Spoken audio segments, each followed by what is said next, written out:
Hi, once again, welcome to Mentor Daljit's Tech Academy. I'm Dr. Daljit Kaur और ਅਸੀਂ ਹੁਣ start ਕਰਨ ਜਾ ਰਹੇ ਹਾਂ ਲੈਸਨ 7 ਆਈ ਹੋਪ ਤੁਸੀਂ web development using HTML CSS and JavaScript ਦੇ ਕੋਰਸ ਨੂੰ ਇੰਜੋਏ ਕਰ ਰਹੇ ਹੋ ਔਰ ਸਮਝ ਵੀ ਰਹੇ ਹੋ ਜਿਸ ਦੇ ਅਸੀਂ HTML ਸੈਕਸ਼ਨ ਦੇ ਵਿੱਚ ਹਾਂ ਔਰ ਟਿਲ ਲੈਸਨ 6 ਤੱਕ ਅਸੀਂ ਜੋ ਟੌਪਿਕਸ ਕਵਰ ਕਰ ਚੁੱਕੇ ਹਾਂ ਉਹ ਤੁਹਾਡੇ ਸਾਹਮਣੇ ਨੇ ਔਰ ਜੇ ਤੁਸੀਂ ਇਹਦੀਆਂ ਪ੍ਰੀਵੀਅਸ ਵੀਡੀਓਜ਼ ਨਹੀਂ ਦੇਖਿਆ ਤਾਂ ਡਿਸਕ੍ਰਿਪਸ਼ਨ ਵਿੱਚ ਦਿੱਤੇ ਹੋਏ ਲਿੰਕ ਨੂੰ ਫੋਲੋ ਕਰਕੇ ਤੁਸੀਂ ਲੈਸਨ 0 ਤੋਂ ਲੈ ਕੇ ਲੈਸਨ 6 ਤੱਕ ਦੀਆਂ ਸਾਰੀਆਂ ਵੀਡੀਓਜ਼ ਨੂੰ ਦੇਖ ਸਕਦੇ ਹੋ ਜਿਨ੍ਹਾਂ ਦੇ ਵਿੱਚ ਅਸੀਂ ਇਹ ਸਾਰੇ ਟੌਪਿਕ ਕਵਰ ਕੀਤੇ ਹੋਏ ਨੇ ਨਾਓ ਲੈਟਸ ਸਟਾਰਟ ਲੈਸਨ 7 ਔਰ ਲੈਸਨ 7 ਦੇ ਵਿੱਚ ਅਸੀਂ ਅੱਜ ਕਵਰ ਕਰਨ ਜਾ ਰਹੇ ਹਾਂ ਇਮੇजेस ਨੂੰ ਕਿਸ ਤਰੀਕੇ ਨਾਲ ਅਸੀਂ ਆਪਣੇ ਵੈਬ ਪੇਜ ਦੇ ਵਿੱਚ ਇਨਸਰਟ ਕਰ ਸਕਦੇ ਹਾਂ and then we will see how we can insert background image and how we can create links on the image. After that, we will see that how can we download images. So ਇਹ ਸਾਰਾ ਕੁਝ images ਦੇ ਬਾਰੇ ਅਸੀਂ ਕਰਦੇ ਹਾਂ ਇਸ lesson ਦੇ ਵਿੱਚ ਔਰ ਸਟਾਰਟ ਕਰ ਲਓ ਆਪਣਾ VS Code ਔਰ Sublime Text. So get ready ਔਰ ਦੇਖिए ਇਸ ਦਾ ਕੋਡ. So ਮੈਂ already VS Code open ਕੀਤਾ ਹੋਇਆ ਹੈ. Just now I am going to create a new file. Control N ਜਾਂ plus ਦੇ ਉੱਪਰ ਕਲਿੱਕ ਕਰਕੇ ਤੁਸੀਂ ਫਾਈਲ ਕ੍ਰੀਏਟ ਕਰ ਸਕਦੇ ਹੋ. So ਮੈਂ ਇੱਕ ਫਾਈਲ ਕ੍ਰੀਏਟ ਕਰ ਰਹੀ ਹਾਂ ਜੋ ਹੈ ਮੇਰੀ lesson7.html.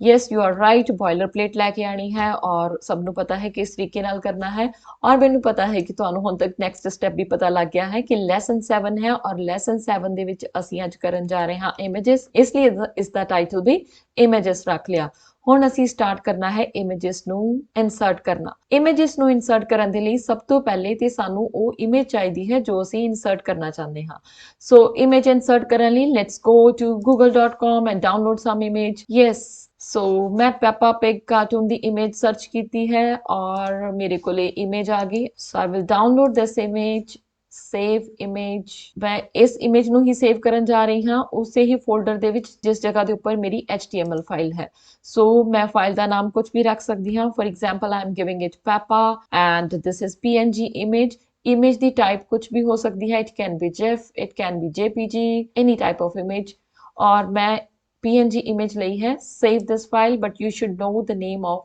the complete name of your file so save your file yes here it goes so ਇਸ image ਨੂੰ ਹੁਣ ਅਸੀਂ ਆਪਣੇ ਪੇਜ ਦੇ ਵਿੱਚ insert ਕਰਨਾ ਹੈ image ਨੂੰ insert ਕਰਨ ਦੇ ਲਈ you have to use img tag ਦੇ ਵਿੱਚ ਤੁਸੀਂ ਉਸ ਇਮੇਜ ਦਾ ਪਾਥ ਸਪੈਸੀਫਾਈ ਕਰੋਗੇ ਯੂ ਕੈਨ ਸੀ ਕਿ in my tech academy folder there is peppa.png ਉਹ ਫਾਈਲ ਆ ਗਈ ਹੈ ਜੋ ਮੈਂ ਹੁਣੇ ਸੇਵ ਕੀਤੀ ਸੀ so I need to give the source so ਮੇਰੀ ਫਾਈਲ ਸੇਮ ਫੋਲਡਰ 'ਚ ਐਗਜ਼ਿਸਟ ਕਰ ਰਹੀ ਹੈ so I only need to specify the name of that file because this is in the same folder so ਇਹ ਮੇਰੀ file ਦਾ ਨਾਮ ਹੋ ਗਿਆ and this is self closing tag image tag ਇੱਕ ਸੈਲਫ ਕਲੋਜ਼ਿੰਗ ਟੈਗ ਹੈ so ਇਹਦੇ ਅੰਦਰ ਤੁਸੀਂ ਜਦੋਂ ਹੀ ਇਸ ਤਰੀਕੇ ਨਾਲ ਲਿਖੋਗੇ ਸੇਵ ਕਰੋਗੇ ਆਪਣੀ ਫਾਈਲ ਔਰ ਤੁਸੀਂ ਜਦੋਂ ਹੀ ਇਸ ਫਾਈਲ ਨੂੰ ਆਪਣੇ ਪੇਜ ਦੇ ਉੱਪਰ ਦੇਖੋਗੇ yes here is your image so ਇਹ ਇਮੇਜ ਆ ਗਈ ਹੈ but yes this is very large image I want to change its size so ਇਸ ਦਾ ਸਾਈਜ਼ ਚੇਂਜ ਕਰਨ ਦੇ ਲਈ ਅਸੀਂ img ਟੈਗ ਦੇ ਨਾਲ ਕੁਝ ਐਟਰੀਬਿਊਟਸ ਯੂਜ਼ ਕਰਾਂਗੇ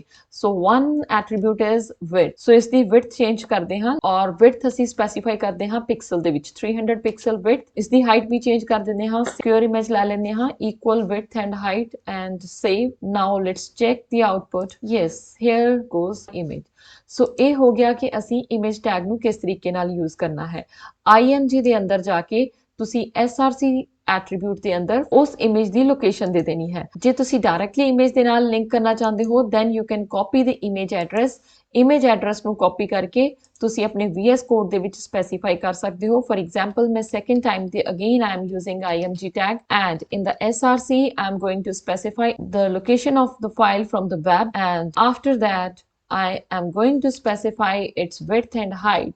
This time I am giving it width 500 pixel and height is 400 pixel. Save this and let's check the output. So ये मेरे को दो images आ गई ने. So पहली image जो है local server तो आ रही है. Second image जो है ये directly web server तो आ रही है. So this is how you can insert image in your web document. So ਇਹ ਤੁਸੀਂ ਦੇਖ ਲਿਆ ਕਿ ਅਸੀਂ image ਕਿਸ ਤਰੀਕੇ ਨਾਲ insert ਕਰ ਸਕਦੇ ਹਾਂ ਸੋ ਇਸ ਸੈਕਸ਼ਨ ਨੂੰ ਹੁਣ ਮੈਂ ਕਮੈਂਟ ਦੇ ਵਿੱਚ ਪਾ ਦਿੱਤਾ ਹੈ ਕਮੈਂਟ ਦੇ ਵਿੱਚ ਪਾਉਣ ਦੇ ਨਾਲ ਕੀ ਹੋਏਗਾ ਕਿ ਇਹ ਕੋਡ ਐਗਜ਼ੀਕਿਊਟ ਨਹੀਂ ਹੋਏਗਾ ਯੂ ਕੈਨ ਚੈੱਕ ਦਿਸ ਕਿ ਮੇਰਾ ਜੋ ਪੇਜ ਹੈ ਉਹਦੇ ਵਿੱਚ ਇਮੇਜ ਨਹੀਂ ਆ ਰਹੀ ਸੋ ਹੁਣ ਅਸੀਂ ਇਮੇਜ ਦੇ ਉੱਪਰ ਲਿੰਕ ਕ੍ਰੀਏਟ ਕਰਨਾ ਹੈ we will see that how we can create link on our image so image ਦੇ ਉੱਪਰ ਲਿੰਕ ਕ੍ਰੀਏਟ ਕਰਨ ਲਈ ਐਜ਼ ਯੂ ਨੋ ਲਿੰਕ ਅਸੀਂ ਐਂਕਰ ਟੈਗ ਦੇ ਨਾਲ ਕ੍ਰੀਏਟ ਕਰਦੇ ਹਾਂ href is equal to the file that you want to get open. For example ਕਿ ਮੈਂ ਆਪਣੀ lesson 5 ਦੀ ਫਾਈਲ ਓਪਨ ਕਰਨੀ ਹੈ, then you will give the name of that file lesson5.html ਔਰ ਉਸ ਤੋਂ ਬਾਅਦ ਤੁਸੀਂ hypertext specify ਕਰਦੇ ਸੀ.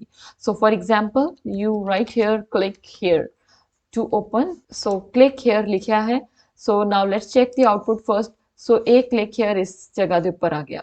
So parallel files ਨੂੰ open ਕਰ ਲੈਂਦੇ ਹਾਂ. Instead of writing here click here I need some image. ਮੈਂ ਚਾਹੁੰਦੀ ਹਾਂ ਕਿ ਇਹ ਜੋ ਫਾਈਲ ਹੈ ਮੇਰੀ ਓਪਨ ਹੋਣੀ lesson5.html ਇਹ ਇਮੇਜ ਦੇ ਉੱਪਰ ਕਲਿੱਕ ਕਰਨ ਦੇ ਨਾਲ ਹੋਏ. ਸੋ ਇਹ ਕਰਨ ਦੇ ਲਈ ਮੈਨੂੰ ਇੱਥੇ ਇਮੇਜ ਇਨਸਰਟ ਕਰਨੀ ਪਏਗੀ. ਸੋ ਇਮੇਜ ਇਨਸਰਟ ਕਰਨ ਦੇ ਲਈ as you already know img tag use ਕਰਨਾ ਹੈ.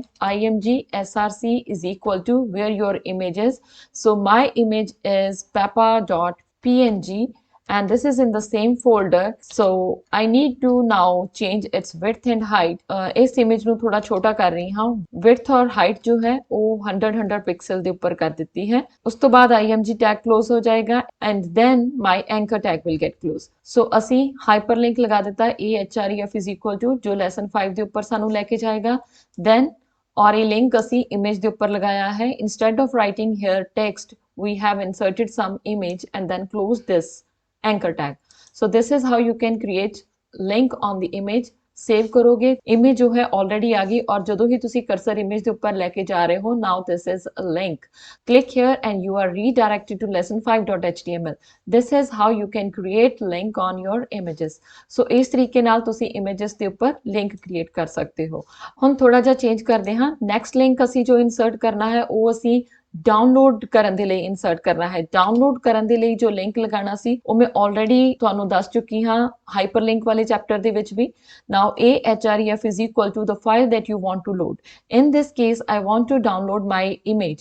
So ਜੋ ਇਮੇਜ ਤੁਸੀਂ ਡਾਊਨਲੋਡ ਕਰਨਾ ਚਾਹੁੰਦੇ ਹੋ ਤੁਸੀਂ ਉਸ ਦਾ ਪਾਥ ਸਪੈਸੀਫਾਈ ਕਰ ਦੇਣਾ ਹੈ href is equal to image that you want to download ਔਰ ਉਸ ਤੋਂ ਬਾਅਦ ਤੁਸੀਂ ਇੱਥੇ ਡਾਊਨਲੋਡ ਲਿਖ ਦੋਗੇ ਔਰ ਉਹ ਟੈਕਸਟ ਲਿਖ ਦੋਗੇ ਜਿਸ ਦੇ ਉੱਪਰ ਕਲਿੱਕ ਕਰਨ ਦੇ ਨਾਲ ਇਹ ਫਾਈਲ ਡਾਊਨਲੋਡ ਹੋ ਜਾਏ. So href is equal to the image that you want to download and then the text.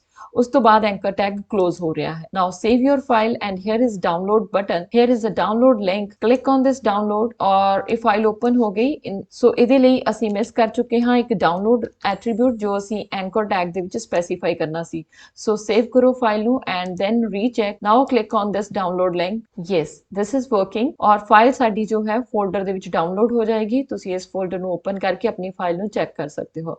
So this is how you can create link over the images, download your images and insert images. ਇਸ lesson ਦੇ ਵਿੱਚ ਹੁਣ ਇੱਕ ਚੀਜ਼ ਅਸੀਂ ਹੋਰ ਕਰਨੀ ਹੈ ਕਿ ਅਗਰ ਇਹ ਇਮੇਜ ਅਸੀਂ ਬੈਕਗ੍ਰਾਉਂਡ ਦੇ ਵਿੱਚ ਇਨਸਰਟ ਕਰਨੀ ਹੁੰਦੀ ਸੋ ਬੈਕਗ੍ਰਾਉਂਡ ਦੇ ਵਿੱਚ ਇਮੇਜ ਇਨਸਰਟ ਕਰਨ ਦੇ ਲਈ ਅਸੀਂ ਬੋਡੀ ਟੈਗ ਦੇ ਨਾਲ ਐਟਰੀਬਿਊਟ ਯੂਜ਼ ਕਰਾਂਗੇ ਜੋ ਕਿ ਹੈ ਬੈਕਗ੍ਰਾਉਂਡ. ਸੋ ਬੋਡੀ ਦੇ ਅੰਦਰ ਐਟਰੀਬਿਊਟ ਬੈਕਗ੍ਰਾਉਂਡ ਯੂਜ਼ ਕਰੋਗੇ. Background is equal to now the location of your image file that you want to insert in the background. ਮੇਰੀ ਫਾਈਲ ਜੋ ਮੈਂ ਬੈਕਗ੍ਰਾਉਂਡ ਦੇ ਵਿੱਚ ਇਨਸਰਟ ਕਰਨਾ ਚਾਹੁੰਦੀ ਹਾਂ ਉਹ ਹੈ peppa.png. Now this is the file in the background. So a file background ਦੇ ਵਿੱਚ ਆ ਗਈ ਹੈ. So now you can see how we can insert image in the background, image on our web page, create link on our image and download our image. That's all about the images and how we can use images in our web documents. I hope you have understood that how we can insert images in our web documents और ਤੁਹਾਨੂੰ ਇਹ lesson ਪੂਰੇ ਤਰੀਕੇ ਨਾਲ ਸਮਝ ਆ ਗਿਆ ਹੈ. ਜੇ ਨਹੀਂ ਆਇਆ ਤੇ kindly type your problems or questions in the comment box. I would love to answer your questions or hit the like button to encourage and support me and also subscribe to my channel so that ਜਦੋਂ ਹੀ new video add ਹੋਏ ਤੁਹਾਨੂੰ notification ਦੇ ਵਿੱਚ ਆ ਜਾਏ. Thank you.